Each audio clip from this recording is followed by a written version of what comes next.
panoorin ang samahan ng mga makasalanan?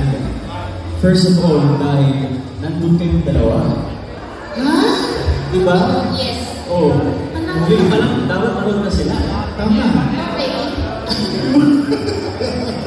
Ayun, siyempre dahil whole week na.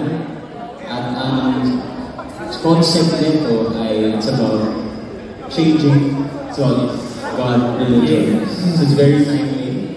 And I would say that maraming matutunan yung mga manunood nito.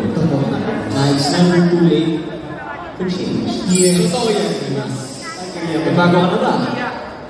Pag nakikita kita, hirap. Actually, nung bago namin na nakita kita. Ayan. Thank you, Mr. David. Ayan, social media tayo. Nako. Pero interesting ng role niya dito. Actually, siya ang gusto